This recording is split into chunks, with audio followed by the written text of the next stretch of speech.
Bismillahirrahmanirrahim. Assalamualaikum warahmatullahi wabarakatuh. Allahumma sholli ala sayyidina Muhammad wa ala ali sayyidina Muhammad. Belajar merupakan kewajiban bagi kita. Baik itu pelajaran agama maupun pelajaran umum. Tuntutlah ilmu dari buayan sampai ke liang lahat. Itu. Di sini saya ingat masa-masa kecil dulu waktu belajar ngaji, ya. Waktu di kampung kita hidup ya sebagaimana orang kampung, bebas berkeliaran kemana-mana, tidak ada ikatan, tidak ada larangan. Kita bisa main, kita bisa bercanda, kita bisa berguru dengan siapapun. Tapi pada waktu harus mengaji, kita biasanya diingatkan oleh orang-orang tua kita, oleh tetangga-tetangga kita, ibu-ibu kita, bapak-bapak kita, ngaji dulu, kemudian baru main. Jangan main mulu. Jadi orang bodoh kalian nanti. Masa ngaji nggak bisa, masa sholat nggak bisa. Jadi selalu orang-orang tua menanamkan seperti itu. Jadi misalkan saya pergi ke rumah teman, orang tua dari teman selalu mengingatkan ngaji dulu, nanti main lagi dah. Begitu seterusnya. Kemudian dalam kita belajar ngaji, itu kita selalu menghampiri teman-teman kita. Jadi kita tidak berangkat sendiri, tapi menghampiri rumah teman. Biasanya yang satu kelas dengan kita. Ya, biasanya satu kelas. Kemudian setelah sampai dulu kita ngajinya di surau, kita masuk ke kelas kita.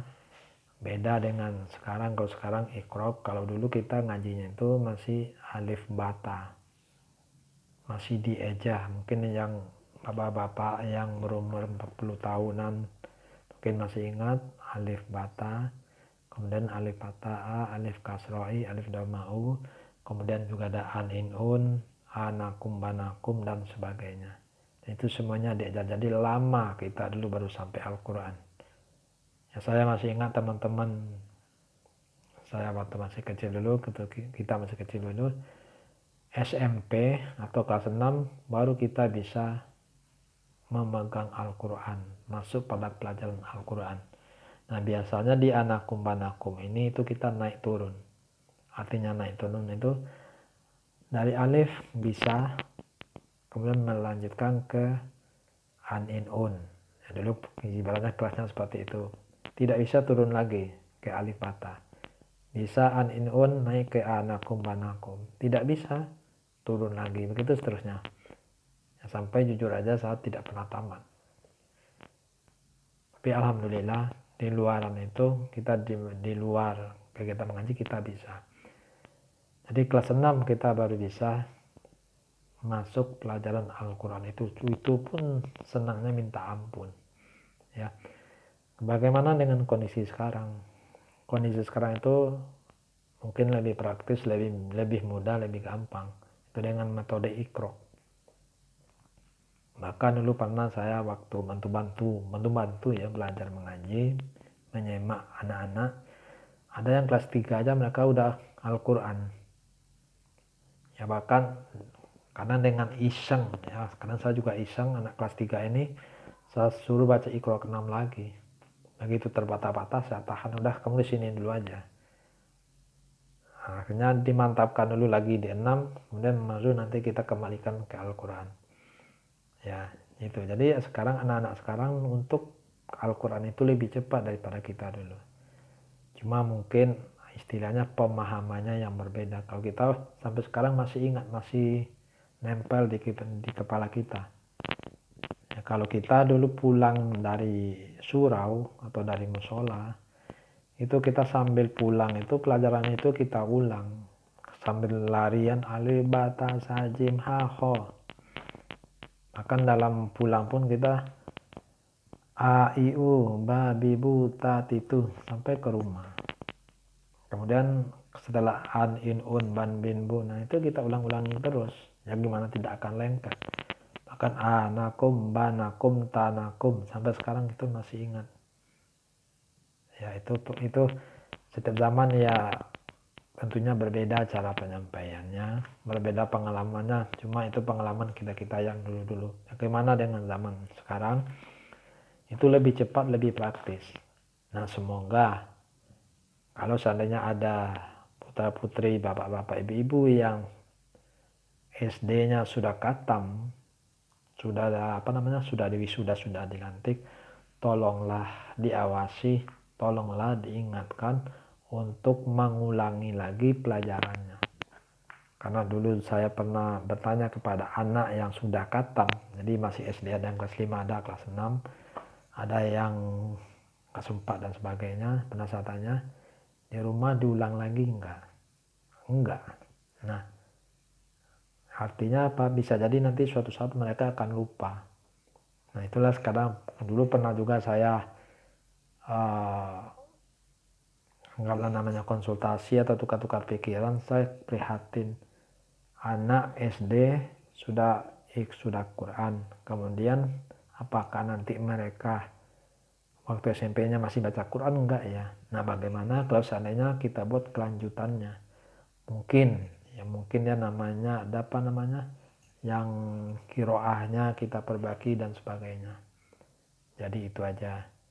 Jadi bagi bapak-bapak, ibu-ibu, kalau memang putra-putrinya belum bisa baca Al-Quran, ajarkanlah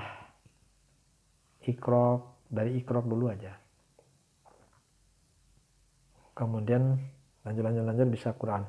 Kalau memang bapak ibu tidak bisa, itu bisa dimasukkan ke PPA. Kalau mau lebih khusus, itu bisa mendatangkan guru privat, ustadz, atau yang paham dalam baca Quran, ikrok dan sebagainya, itu bisa diundang atau secara privat, atau bisa juga secara rombongan. Tapi yang penting putra-putri kita, anak-anak kita harus kita latih, harus kita didik, harus kita ajarkan untuk bisa, paling tidak untuk bisa membaca Al-Quran. Syukur-syukur mereka paham, syukur-syukur nanti mereka mau masuk pesantren, itu kan lebih mendalam lagi pelajarannya. Tapi kalaupun tidak, paling tidak mereka bisa membaca.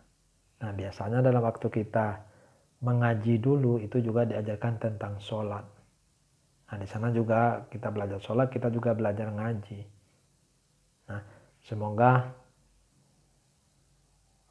tukar-tukar pikiran ini, pengalaman waktu kecil kami ini bisa bermanfaat. Bahkan ada lagi satu lagu ya, masih ingat, alif tido manitia ya, alif tido manitia, nggak dapat kaji angku dan biji. Kalau diterjemahkan, alif tidak bertitik, nggak dapat kaji angku tuh ustadz, saya cubit. Sehingga kadang orang-orang tua-tua kita pintar ya, hebat ya, kalian yang nggak bisa ngaji kok gurunya yang dicubit. Nah, itu kita bercanda-bercanda seperti itu. Ini karena sekarang masih ada.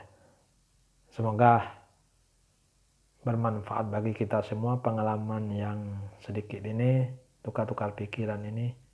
Tapi jangan dibully ya, jangan dibully.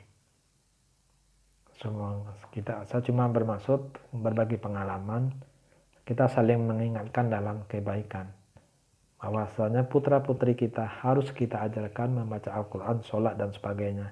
Dan kita sebagai orang tua pun harus mau belajar membaca Al-Quran, sholat dan sebagainya. Jangan sampai seperti dulu ada seorang anak disuruh oleh bapaknya, sana kamu ngaji, sana kamu sholat. Bapak nyuruh saya sholat, bapak selesai ngaji, bapak aja nggak sholat. Akhirnya dibalikan sama anaknya, kan malu. Itu aja, semoga bermanfaat bagi kita.